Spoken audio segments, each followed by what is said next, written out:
Hello there everyone, it's Miriam from Pain Outside the Box, and today I'm gonna speak about 5 main reasons that cause us to repress our emotions and that as a result may lead us to experience chronic mind-body symptoms or psychosomatic symptoms. So basically, as you all know, the premise behind TMS, Tension Myoneural Syndrome, is that the more we repress our emotions, the more we hide certain emotions from ourselves or try to ignore them, the more likely we are to suffer from chronic symptoms, because it's as if our body is trying to warn us that something's not quite okay. Or some people also believe that the pain and the symptoms then serve as a distraction from these powerful emotions that we are not quite acknowledging. It's like there's a build-up of emotions, we're not releasing them, and for that reason they have to come out some other way. So pain is one of the ways in which our emotions, our negative emotions such as rage, fear, helplessness, can actually manifest. Okay, so today I'm going to state the 5 reasons which in my opinion tend to lead to this emotional repression. So number one, I think it's actually our dear family and friends. So the thing is, with family and friends, we love them, right? And we usually want to keep the peace. We don't just want to cut off our relationships from them. So we do a lot of things actually to keep the peace, so that in a sense we try to avoid conflict. We may try to avoid conflict, okay? Or else when they hurt us, because they are going to hurt us at some point, right? People are like that, people are different. At some point they're going to say something or do something that we feel is not okay. But because our level of gratitude is higher, let's say, than that feeling that they hurt us, we try to stay with the gratitude, we try to express gratitude, we tend to maybe make excuses for their behaviors as well, and as a result we repress those emotions of anger towards them that we feel when they wrong us, right? So it's very important to recognize when you feel hurt, or where you feel that a family member or a friend should have maybe acted differently. Maybe you shouldn't, it's not about starting a conflict, but at least you have to recognize how you're feeling, rather than say like, he's just having a bad day, or he's like that, or whatever, okay? Because family and friends are the number one reason, I think, why we repress our anger.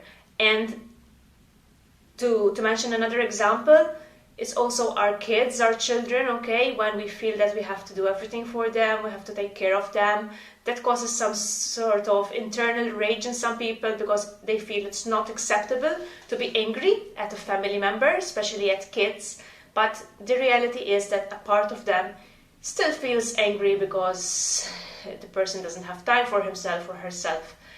So it's just important. Sometimes you don't even need to change anything in your relationships, but it's just important to recognize what kind of feelings you're having. Is there anger? Is there resentment building up? Because this can be the main reason why you're actually in pain, or why your mind-body pain started in the first place. Okay, reason number 2. Reason number 2 is self-rage, I believe. And that's when we feel angry at ourselves for maybe not doing something, for maybe taking a bad decision in the past, okay, for not doing something differently. And this can be very tough to acknowledge, and this is why we tend to repress it, because we do tend to justify our decisions, even if deep down we feel that maybe they were not the best decisions. We try to justify our decisions by coming up with all sorts of logical arguments. Logical arguments why we should stay in this job, why we were right to do this and that. But the thing is, the subconscious doesn't work based on logic, okay? It works based on feelings. So if something you did feels not right to the subconscious, it's going to create some sort of rage towards yourself, okay? For neglecting something, for not doing something differently, So that's also very important to acknowledge. Reason number 3. Reason number 3 is what we call spiritual bypassing. It's an interesting reason because it involves those practices that we engage in order to actually feel better and in order to control our emotions, such as meditation, such as prayer, for example. So I always recommend meditation as much as possible for my clients, but the only problem is when meditation starts to serve as an escape from one's emotion. So when we meditate, right, we tend to train ourselves not to get carried away with certain thoughts and feelings. We train ourselves to come back into the present, and usually it makes us feel calmer. But the thing is, some people do it as a way of detaching themselves from certain emotions. So they end up not even acknowledging these emotions at all. So they end up meditating, thinking that, these worldly problems are not worth fussing about, are not worth caring about. But the thing is, deep down, you may really care about these issues. You may be really angry about these issues. And that's why you might get chronic symptoms eventually if you keep on filtering out these emotions.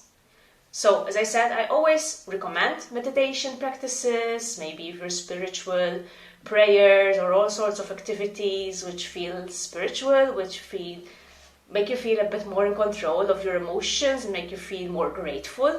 I do encourage them, but I also want to make people aware that first they still have to acknowledge their feelings and their emotions and what's going on deep inside, rather than simply using these practices to run away from these feelings, to deny them, because that is what leads to emotional repression.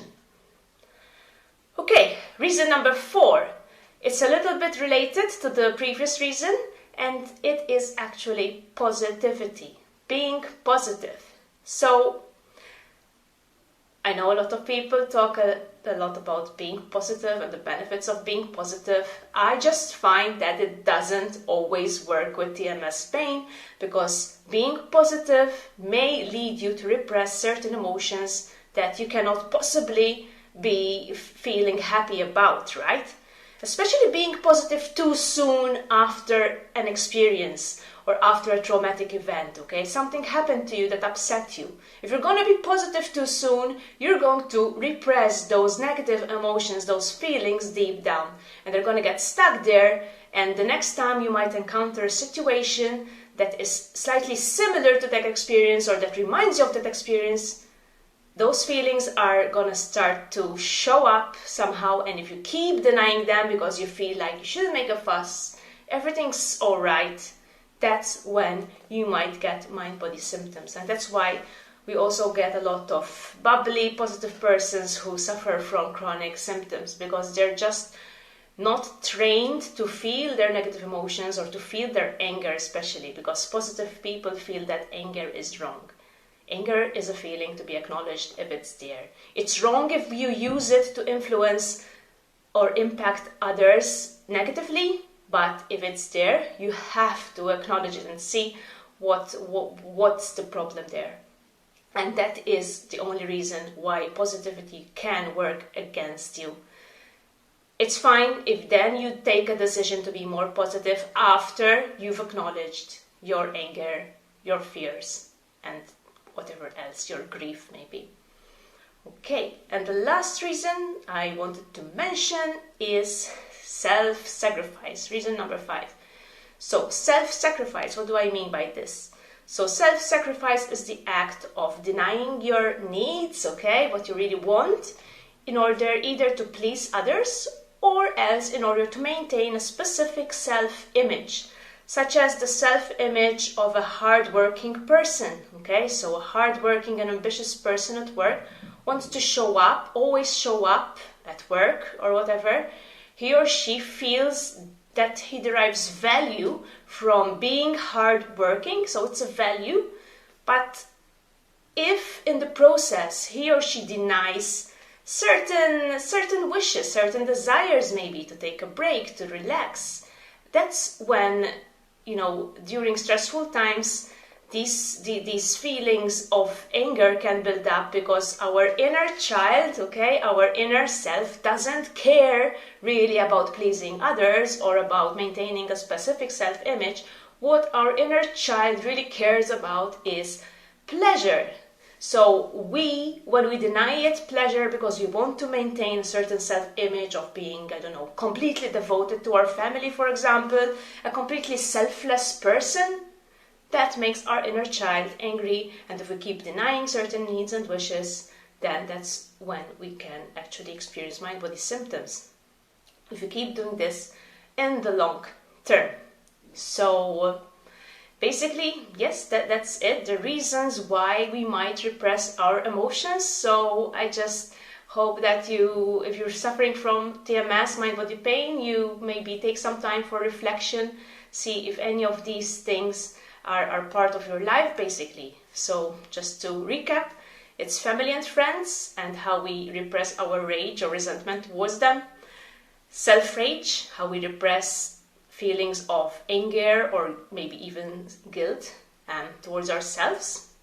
Spiritual bypassing, how we try to use certain practices in order to detach ourselves from our emotions and deny certain emotions because we want to keep up a very spiritual, pure lifestyle.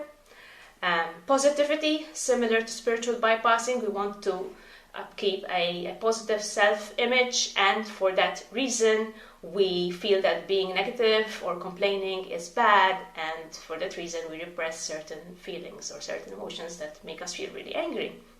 And number 5, self-sacrifice, so devoting yourself completely to one cause while denying other needs and wishes and things that you really want to be doing instead.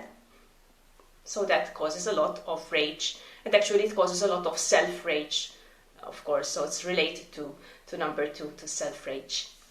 Okay, so that's all for today from my end. I wish you all a lovely day, a lovely weekend, and if you want to know more about my work, I encourage you to check out my website, www.painoutsidethebox.com, where you can also book a coaching call with me, or also purchase my online recovery program, which includes lessons on how to let go of emotional repression, how to get to the root cause of your chronic pain, and also how to manage certain responses and behaviors that are actually making your pain worse. Okay, that's all from me. Thank you very much and see you next time. Bye!